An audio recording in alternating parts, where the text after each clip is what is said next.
Hello everyone, welcome back to my YouTube channel. आज हम वेसेटॉमी से रिलेटेड कुछ क्वेश्चंस के बारे में डिस्कशन करने वाले हैं, या फिर जो सोसाइटी में मिथ्स बने होते हैं वेसेटॉमी से रिलेटेड, इन सारी चीज़ों के बारे में आज हम इस वीडियो में जानने वाले हैं। तो यहाँ पे हम सबसे पहले क्वेश्चंस देखेंगे कि क्या क्या क्वेश्चंस आपके मन में आते हैं, या फिर जो वेसेटॉमी कराने वाले पर्सन होते हैं उनके माइंड में कैसे कैसे क्वेश्चन आ सकते हैं। तो यहाँ पर हम सबसे पहला क्वेश्चन देखते हैं कि क्या नसबंदी के बाद से जो पुरुष की यौन क्षमता होती है वो कम हो जाती है। तो इसका आंसर क्या होता है? इसका आंसर होता है नहीं, ये बिल्कुल रॉन्ग होता है। ऐसा कुछ नहीं होता है कि आपने वेसेटॉमी करवाई है या नसबंदी करवाई है उसके बाद से आप में जो यौन संबंध बनाने की जो क्षमता होती है वो कम हो जाती है, क्योंकि ये सारी जो चीज़ें होती है यौन संबंध बनाने वाली, यानी कि जो सेक्सुअल इंटरकोर्स होता है किसी भी कपल में, वो पूरी तरह से हार्मोनल होती है और इसमें आपके हार्मोन्स पे कोई भी इम्पैक्ट नहीं पड़ता है। तो नसबंदी करवाने से आपकी जो यौन क्षमता होती है वो एज इट इज़ रह जाती है। तो इसका आंसर होता है नहीं। देन सेकंड क्वेश्चन क्या कहता है कि क्या नसबंदी के बाद से आप में शारीरिक कमजोरी आ जाती है। तो इसका भी आंसर होता है नहीं, क्योंकि नसबंदी से और आपकी शारीरिक कमजोरी से कोई भी रिलेशन नहीं होता है, क्योंकि इसमें आप क्या करते हैं, बस अपने स्पर्म ले जाने वाले जो ट्यूब होते हैं बस उसकी सर्जरी की जाती है। इससे इसका कोई संबंध नहीं होता है कि आप में जो शारीरिक कमजोरी आ जाएगी या फिर आप ज़्यादा काम नहीं कर पाएंगे। हाँ, ऐसा ज़रूर होता है कि सर्जरी आपकी हुई है तो आपको कुछ दिन तक अवॉइड करना चाहिए कुछ हेवी वर्क करने से, क्योंकि इससे हो सकता है कि आपकी सर्जरी जो है वो अनसक्सेसफुल हो जाए। तो इसलिए आपको थोड़ी सी प्रिवेंशन रखनी होती है। 2-3 महीने तक आपको थोड़ा सा ध्यान देना होता है, उसके बाद से आप नॉर्मल लाइफ जी सकते हैं। तो इसमें आपको कोई भी शारीरिक कमजोरी नहीं आती है, ना ही आपको सेक्सुअल इंटरकोर्स के टाइम कोई भी प्रॉब्लम आएगी। तो यहाँ पे हम थर्ड क्वेश्चन लेते हैं कि क्या पुरुषों को नसबंदी के बाद किसी अन्य गर्भ निरोधक की आवश्यकता होती है। तो यहाँ पे बोल रहा है कि अन्य गर्भ निरोधक, क्योंकि जो नसबंदी होती है, जो वेसेटॉमी करवाई जाती है, ये हमारी परमानेंट बर्थ कंट्रोल में आती है, तो ये स्थायी हो जाती है। इसमें ये लोग सोचते हैं कि आपको कोई भी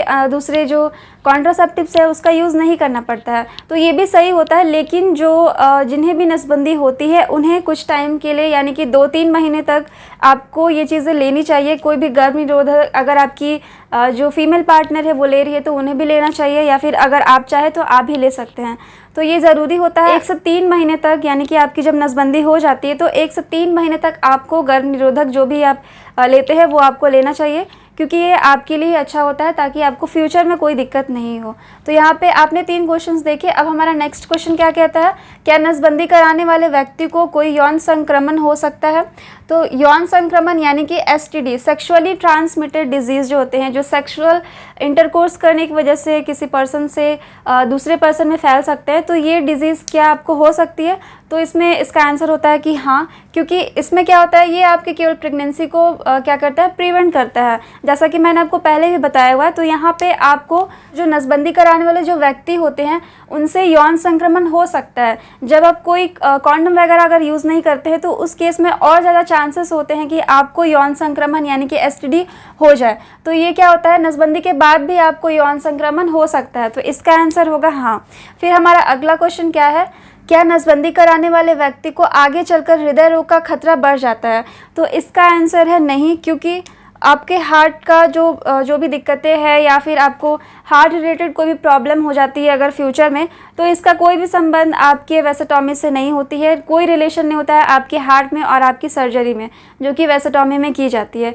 तो इसका आंसर भी होगा नहीं, क्योंकि नसबंदी आपकी होती है केवल आपके स्पर्म को यहाँ पे प्रिवेंट किया जाता है आपके सीमेन में मिक्स होने से, ना कि आपके हार्ट में कोई इससे रिलेटेड आपको कोई प्रॉब्लम हो सकती है।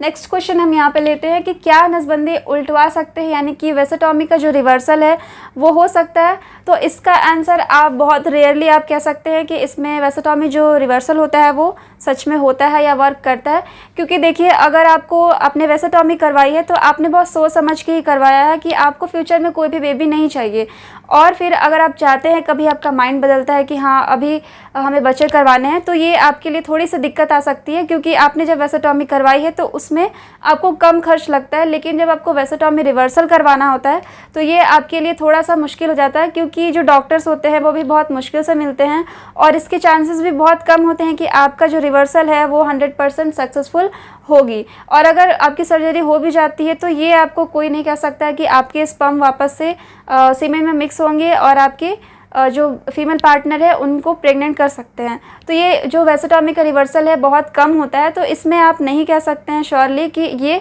सच में ऐसा होगा या नहीं होगा। तो यहाँ पे हम ये मान के चलते हैं कि ये पॉसिबल नहीं है। वेसेटॉमी रिवर्सल बहुत ही एक तो हाई कॉस्ट का भी होता है और सभी इसे करना जानते भी नहीं हैं, तो ये थोड़ा सा टफ काम है और ये सक्सेसफुल भी होगा या नहीं होगा इसकी गारंटी कोई नहीं ले सकता है। नेक्स्ट क्वेश्चन क्या कहता है कि नसबंदी के बाद से स्पर्म का क्या होता है। तो सबसे कॉमन क्वेश्चन होता है कि स्पर्म का क्या होता है। इसमें क्या होता है कि आपके स्पर्म जो होते हैं वो आपके टेस्टिस में बनते हैं, और यहाँ पे जैसे कि आप फिगर देखेंगे, जैसे कि ये जो फिगर है आपका जो टेस्टिस है इसमें आपके स्पर्म बनेंगे और इसमें वेसेटॉमी हो चुकी है। आप यहाँ पे देखेंगे जो वास्ट डिफरेंस है वो डिवाइड कर चुका है। आपको यहाँ से दिखेगा कि ये कट होके इस साइड अपर वाला हिस्सा होगा और ये नीचे वाला, तो इनमें क्या है आपने कनेक्शन हटा दिया, यानी कि आपकी सर्जरी हो गई है। आपके स्पर्म यहाँ बनते हैं और ये बाहर नहीं जा पाएंगे, इस ओर नहीं जा पाएंगे और इधर नहीं आ पाएंगे। तो फिर इनका क्या होता है कि कुछ टाइम तक ये सर्वाइव करते हैं, फिर बाद में क्या करती है, जब हमारी बॉडी जो ब्लड होते हैं इनमें ये क्या हो जाते हैं, एब्जॉर्ब हो जाते हैं कुछ टाइम के बाद से।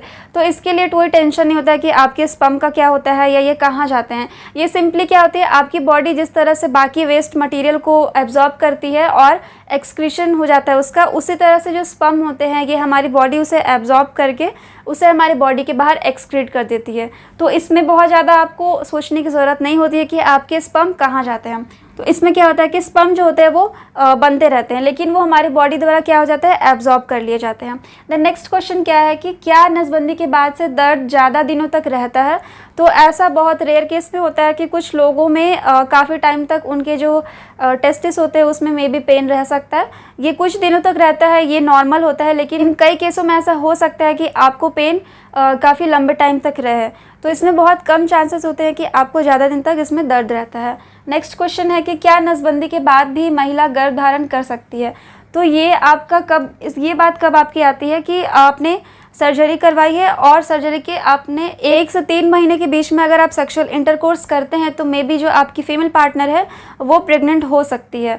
तो इसमें आपको सीमेन टेस्ट करवाया जाता है, लेकिन इससे पहले अगर आपको 1 से 3 महीने के बीच में कभी ऐसा होता है कि आपने सेक्सुअल इंटरकोर्स किया है और आपकी जो फीमेल पार्टनर है वो प्रेग्नेंट हो जाती है, तो आपको अपनी जो फीमेल पार्टनर है उस पर डाउट नहीं करना चाहिए कि उसने किसी और के साथ भी सेक्सुअल इंटरकोर्स किया होगा, क्योंकि कभी कभी ऐसा होता है कि आप में जो स्पर्म होते हैं वो आते हैं सर्जरी के बाद भी। तो ये आपको सीमेन टेस्ट से ही पता चलता है। इसीलिए आपको 1 से 3 महीने के बीच में आपने जो भी कॉन्ट्रासेप्टिव ले रहे हैं वो आपको लेते रहना चाहिए। आपको बहुत सारी चीज़ों पे ध्यान देना चाहिए और सबसे बड़ी चीज़ है कि अपने पार्टनर पे कभी भी इस तरह की डाउट नहीं करना चाहिए। तो ये ऐसा पॉसिबल होता है, लेकिन ये कब होता है, इसके लिए कंडीशन क्या होती है कि आपको 1 से 3 महीने के बीच में आपको सेक्सुअल इंटरकोर्स अगर आप करते हैं तो आपको कॉन्ट्रासेप्टिव लेना होता है, नहीं तो आपको प्रेगनेंसी के चांसेस काफ़ी ज़्यादा होते हैं। तो आपको ये सब चीज़ें प्रिवेंट करनी चाहिए। तो यहाँ पे मैंने आपको जितने भी क्वेश्चंस आपके माइंड में आ सकते हैं वो मैंने कवर करने की कोशिश की है। तो एक बार हम सारी चीज़ों को एक बार रिवाइज अगर कर लेते हैं। सबसे पहले यहाँ पे जो बोला गया है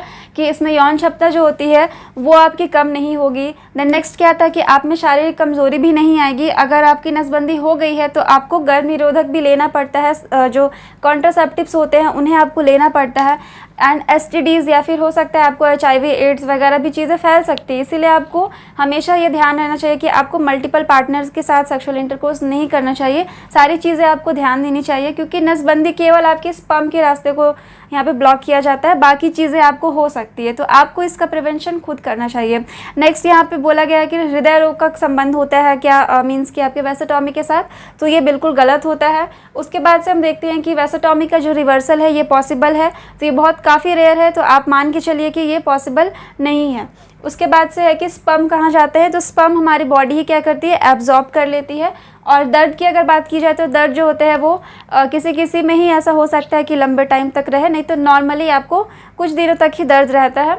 फिर से कहता है कि ये हमारे जो फीमेल पार्टनर होती है वो प्रेग्नेंट हो सकती है। तो ये हो सकती है कब, लेकिन 1 से 3 महीने के बीच में, यह हो सकता है किसी किसी में 4 महीने 5 महीने भी हो सकता है। तो आपको इसमें कॉन्ट्रासेप्टिव लेते रहना चाहिए। तो ये कुछ क्वेश्चंस थे जो आज मैंने यहाँ पे कवर किए हैं। अगर आपको इससे रिलेटेड कोई भी डाउट या कन्फ्यूजन होता है तो आप कॉमेंट सेक्शन में कॉमेंट करके बता सकते हैं। Thank you so much for watching. Thank you.